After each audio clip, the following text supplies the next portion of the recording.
Votohet qeveria, Albin Kurti zgjidhet kryeministri i Kosovës për mandatin e tretë. Kuvendi i Republikës Kosovës ka votuar mbrëmjen e së martës qeverinë e re të vendit duke zgjedhur Albin Kurtin kryeministër për mandatin e tij të tretë qeverisës. Qeveria Kurti 3 u miratua me 66 vota pro, 49 kundër dhe asnjë abstenim. Pas votimit kryeministri Kurti dhe ministrat e kabinetit u betuan para deputetëve, ndërsa gjatë ceremonisë u intonua himni i Kosovës.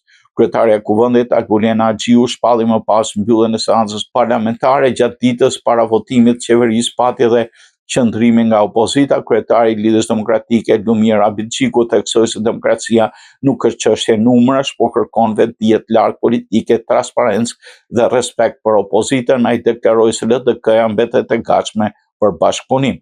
Ndërsa kryetari i Partisë Demokratike të Kosovës Bedri Hamza deklaroi se PDK-ja do të jetë gardiane kushtetutës e drejtësisë në hak dhe interesit shtetëror. Ai bëri thirrje për unitet institucional dhe politik, veçanërisht në raport me proceset gjyqësore ndaj shkrerëve të UÇK-s.